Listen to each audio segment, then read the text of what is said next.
Hey, thanks for joining me. This is video number 2 of 3. We're talking about IRA distribution planning. Last week we talked about the importance of IRA distribution planning. This week we're going to talk about the rules surrounding IRAs, so stay tuned. It's my opinion by getting these 3 components right, you'll have that secure retirement you're after. Hey, my name is Brad Rhodes, and this is the Optimized Retirement. Okay, so let's just jump right in here. This is the second video of 3. We're talking about IRA distribution planning. So let's just jump right into the rules. We're going to talk about the RMD tables, the required minimum distribution tables set forth by the IRS telling you when you have to start taking money out of that IRA account. We're going to talk about the Secure Act. We're also going to talk about rollovers, rolling your money when you retire from a 401k or a 403b plan over into an IRA account. And then we're going to talk about Roth compared to traditional IRAs. And then lastly, I'm going to provide you some good information on Roth conversions. So first of all, these RMD tables. Okay, so up here on the screen, you'll see the required minimum distribution tables. And this is set forth by the IRS telling you when you have to take money out of that IRA. 26.5, what that represents, if you take your IRA account, basically at the end of the particular year, divide it by this number based on your age, that will give you the amount that you're required to take out. So if you're 78 years of age, let's say you have $100,000 in your account, you divide that by 22, and that'll give you the amount that you're forced to take out of your IRA account. The Secure Act, which is point number 2, the Secure Act, which was passed a few years ago, and they keep making changes to it, has raised the age from 70.5 to 72. Then they raised it to 73, and now for people born after born in 1960 and thereafter, age 75 is the required minimum distribution age that you have to start taking money out. They changed that. They've also changed IRA distributions as it pertains to heirs. So it used to be that when a son or daughter inherited an IRA, they could actually take out distributions out of that IRA account throughout the rest of their lives.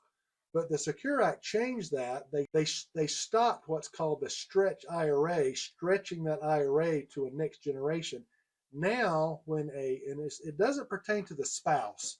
It really pertains to passing money on or passing IRA money to the children. Now a child has 10 years to take money out of that IRA. They can't stretch it over their lifetime anymore. So it's a good thing or bad thing, any way you look at it. A lot of times, people with big IRA accounts wanted a way to pass on money to the next generation without a big tax burden. Well, now that's kind of been taken out of the equation. Now a child only has 10 years to basically liquidate that IRA, pay all the taxes along with it in those first 10 years.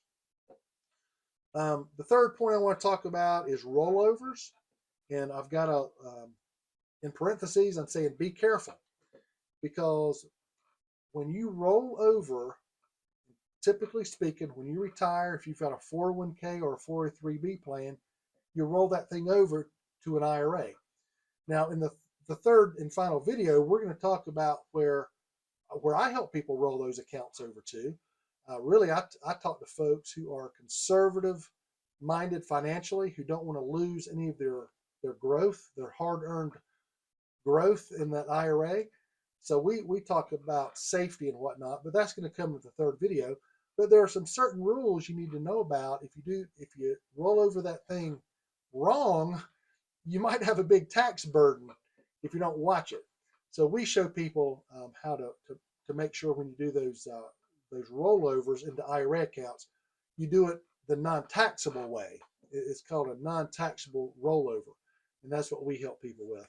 But you got to make sure you do it right. When you get your paperwork to roll that over, there's about 5 choices sometimes, and sometimes it's hard to figure out, well, is this what I'm supposed to do? Is this supposed to do?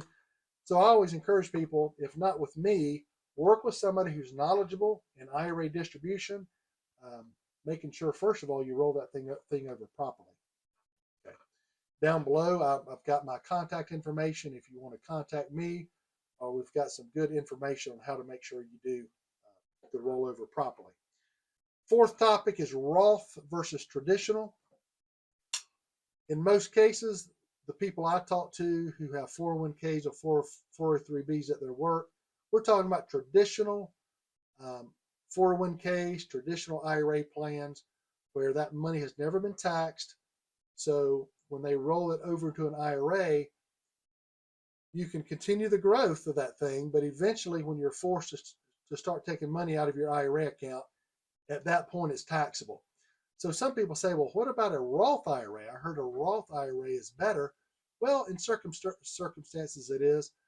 I own, or I have some of my money in Roth IRAs. The beauty with a Roth IRA is when you retire, that money, not only does it grow non-taxable, but also when you take money out of it, it's a non-taxable event. It's tax-free money. The side effect or the negative to a Roth IRA, you don't get a tax deduction like you do with a traditional IRA. So just like everything in life, there's good and bad.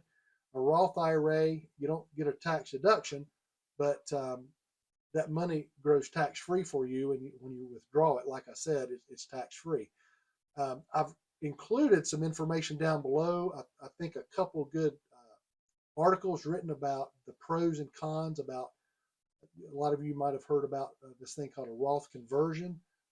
Some people say, well, gosh, if I have to pay taxes, maybe I need to convert that to a Roth IRA. Again, just like everything in life, there's good and bad. So these articles explain it better. This summer, I'm going to an IRA workshop up in Baltimore, Maryland. And I think they're going to be talking a lot about IRA or Roth conversions and all the ins and outs. So I'll know more about that here in the months to come. But anyway, this was just a short little introduction on the rules of IRA distribution, and knowing those rules is very important. In the next video, again, we're going to talk about your options of where to roll that 401k over to, depending on if you're financially conservative or moderate or aggressive. That's going to determine maybe where the best place to put that IRA or that 401k. Anyway, look forward to talking to you on the next video. We'll see you then.